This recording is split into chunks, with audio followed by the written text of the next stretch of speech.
అందరికీ నమస్కారం. తన్వి చెప్పే కథలకు స్వాగతం. ఈరోజే మొదటిసారిగా మా ఛానల్ చూస్తున్నట్లయితే ప్లీజ్ లైక్ చేయండి, షేర్ చేయండి, సబ్స్క్రైబ్ చేసి మమ్మల్ని సపోర్ట్ చేయండి. ఈరోజు ఆషాఢ సోమవారం. ఈ రోజున ఈ కథలు వింటే చాలు జన్మల పాపాలు తొలగి కోటి జన్మల పుణ్యం లభిస్తుంది, సకల శుభాలు కలుగుతాయి. మరి ఆ కథలేంటో ఇప్పుడు మనం ఈ వీడియోలో తెలుసుకుందాం. తారకాసురుడికి విద్యున్మాలి, తారకాక్షుడు, కమలాక్షుడు అని ముగ్గురు కొడుకులు ఉండేవాళ్ళు. 24 కోట్ల మంది రాక్షసులు కొలుస్తుండగా బంగారం, వెండి లోహాలతో నిర్మింపబడిన 3 పురాల్ని పాలిస్తూ ఉండేవాళ్ళు. దుర్మార్గులైన వాళ్ళు ముగ్గురు తమ పరివారంతో కలిసి దేవతల్ని బాధపెడుతూ ఉండేవాళ్ళు. బ్రహ్మను గురించి తపస్సు చేసి చావు లేకుండా వరం ఇమ్మని అడిగారు. మాకే లేని దాన్ని ఇమ్మని అడిగితే నేనెలా ఇవ్వగలను? మరణం లేకుండా ఉండేవాడు ఒక్క శివుడే. కాబట్టి ఆయన్ని ప్రత్యక్షం చేసుకొని మీకు కావలసిన వరం అడగండి, ఇంకేదైనా వరం కావాలంటే నన్ను అడగండి అన్నాడు బ్రహ్మ. త్రిపురాసురులు ముగ్గురు కలిసి ఆలోచించుకొని వాళ్ళు ముగ్గురు భూమి మీద, స్వర్గంలోనూ ఆకాశంలోనూ కట్టుకున్న బంగారు, వెండి లోహ నగరాలు 1000 సంవత్సరాల వరకు తమతోనే పరిపాలించబడాలని, ఎవరిని గొప్పవాడని వేదాలు పొగుడుతున్నాయో అతడి వల్ల మాత్రమే అవి నాశనమయ్యేటట్టు తమ పురాలతో భూమి, స్వర్గం, వాటి మధ్య భాగం మొత్తం స్వేచ్ఛగా విహరించగలిగేటట్టు వరాలు ఇమ్మని బ్రహ్మను అడిగి వాటిని పొంది 3 పురాల్ని పాలిస్తున్నారు.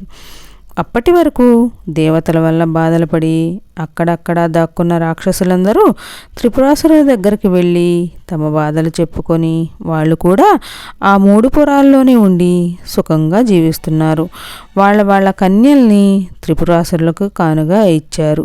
ఒకరోజు ఆ పురాలని కట్టుదిట్టంగా కట్టిన యముడు వాళ్ళ దగ్గరకు వచ్చాడు.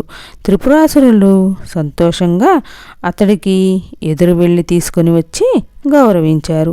తరువాత అతడిని తమకు మంచి జరిగేలా ఏదైనా మంచి విషయాలను బోధించమని అడిగారు. మీ పురాలు నాశనం చేయడం ఎవరి వల్ల కాదు. మీ పురాలు 1000 ఏళ్ళు చెక్కు చెదరకుండా ఉంటాయి. కానీ ఒక అద్వితీయుడు, పరమాత్మతో సమానుడు అయిన వాడి వల్ల మీ 3 నగరాలు ధ్వంసమవుతాయి.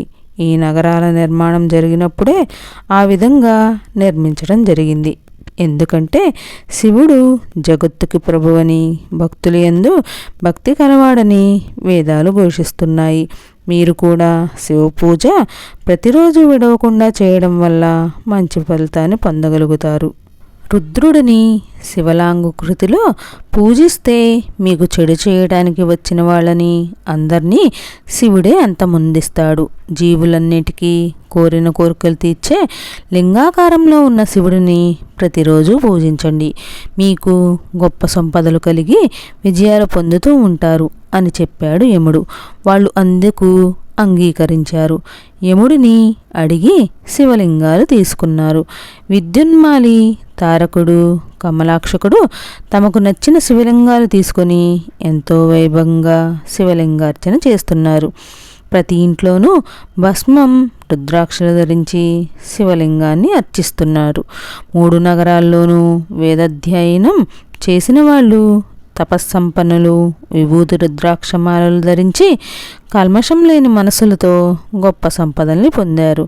భక్తితో చేస్తున్న శివారాధనకి వాళ్ళ ఇళ్లల్లో ఉండే వృక్షాలు కల్పవృక్షాలుగాను, ఆవులన్నీ కామధేనువులుగాను, రాళ్లన్నీ చింతామణులుగాను మారి ప్రతి ఇల్లు సకల సంపదలతో తులతూగుతూ ఆనందంగా జీవిస్తున్నారు.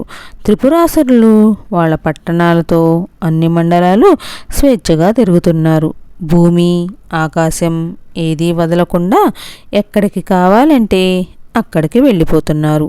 ఆ 3 పట్టణాలు ఎక్కడ ఆగితే అక్కడ ఉన్నవాళ్ళు వాటి కింద పడి నలిగిపోతున్నారు. విష్ణుమూర్తితో సహా అందరూ తమ నివాసాలు విడిచిపెట్టి మేరు పర్వతం మీదకు చేరి త్రిపురాసురులను భరించడం ఎలాగా అని ఆలోచిస్తున్నారు. దేవతలందరూ విష్ణుమూర్తిని కలవడానికి వచ్చి నారాయణ, త్రిపురాల్లో ఉన్న రాక్షసులందరూ శివభక్తి పారాయణలు, అక్కడ స్త్రీలందరూ ప్రతివతలు, కనుక వాళ్ళని మనం ఏమీ చేయలేం. రాక్షసులు జ్ఞానం లేని వాళ్ళైనా యముడు చెప్పడం వల్ల శివభక్తులయ్యారు.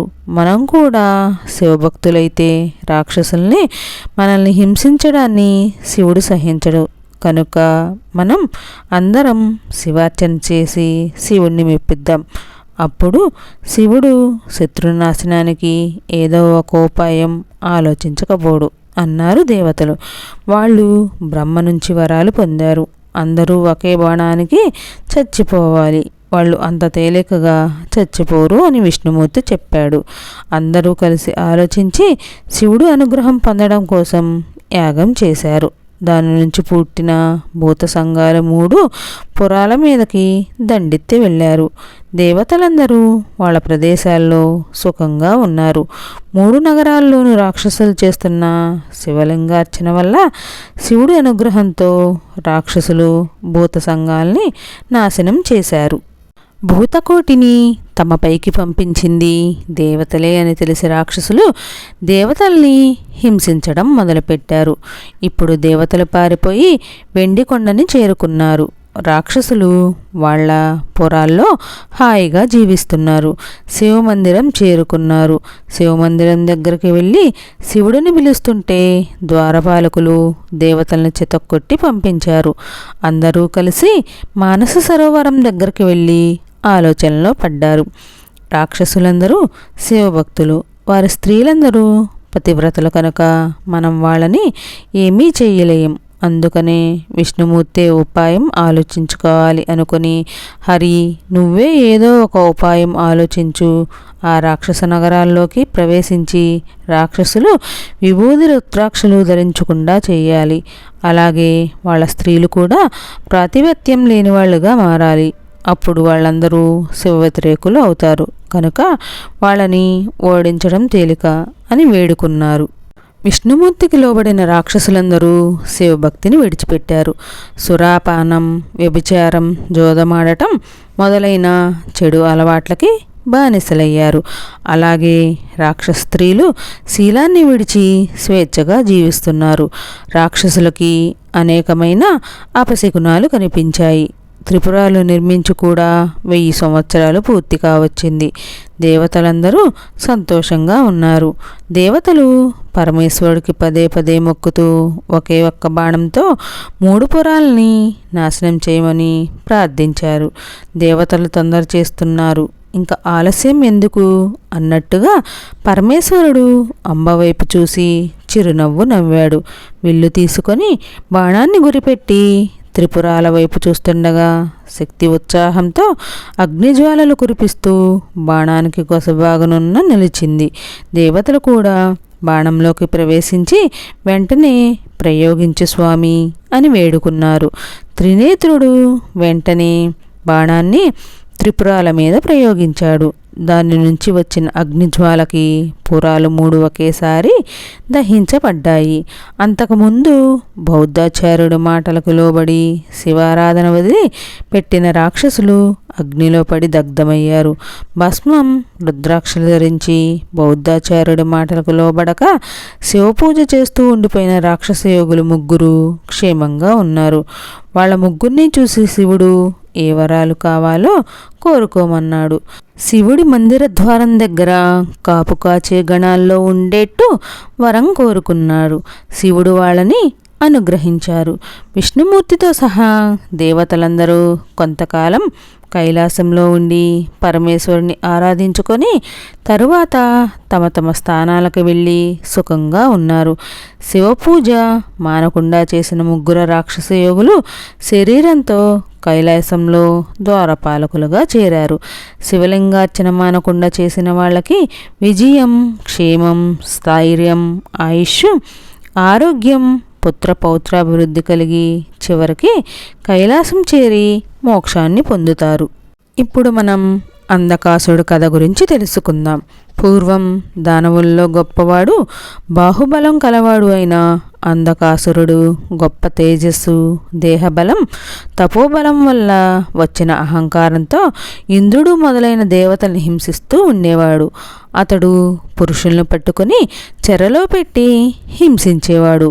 కానీ స్త్రీలను మాత్రం బాధ పెట్టేవాడు కాదు. విష్ణువుతో సహా దేవతల్లో ముఖ్యమైన వాళ్ళు కూడా అతడితో పడలేక అతడి నుంచి తప్పించుకొని తమను తాము రక్షించుకోవడానికి ఆడవేషంలో తిరిగేవాళ్ళు. ఆ విషయం తెలుసుకున్న అంధకుడు వాళ్ళను అసలు వదిలిపెట్టలేదు. దేవతలందరూ స్త్రీ రూపాల్లోనే వెళ్ళి శివుడిని శరణు వేడారు. తిరిగి తమ నివాసాలకు వెళ్లకుండా అందరూ అక్కడే ఉండిపోయారు. అంధకాసుడు వాళ్ళని తరుముకుంటూ మందర పర్వతం దగ్గరికి వెళ్ళాడు. దేవతలు పరమేశ్వరుడికి మొరపెట్టుకున్నారు. పరమేశ్వరుడు భైరవుడిని పిలిచి అంధకాసురుని చంపి రమ్మన్నాడు. భైరవుడు భూతగణాలతో కలిసి అంధకాసురుడి మీదకి యుద్ధానికి వెళ్ళాడు. భైరవుడి యుద్ధంలో రాక్షసులందరినీ చంపి పారేస్తున్నాడు. రాక్షసులు చచ్చిపోవడం చూసి బాధపడ్డాడు రాక్షస గురువు శుక్రాచార్యుడు. మృత సంజీవిని విద్యతో చనిపోయిన రాక్షసుల్ని తిరిగి బ్రతికించడం మొదలుపెట్టాడు.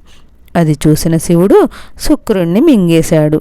భైరవుడు విజృంభించి అంధకుడిని తన శూలానికి గుచ్చి శివుడి దగ్గరకు తీసుకుని వచ్చాడు. శూలంతో చంపబడిన అంధకాసురుడు శివుని ఎదుటికి తీసుకొని రావడం వల్ల పాపాలన్నీ పోయి గణాధిపత్యాన్ని పొందాడు. శివుడి కడుపులో ఉన్న శుక్రుడు ఊపిరాడక బాధపడుతుంటే శివుడు అతడిని శుక్ల రూపంలో బయటికి విడిచిపెట్టాడు.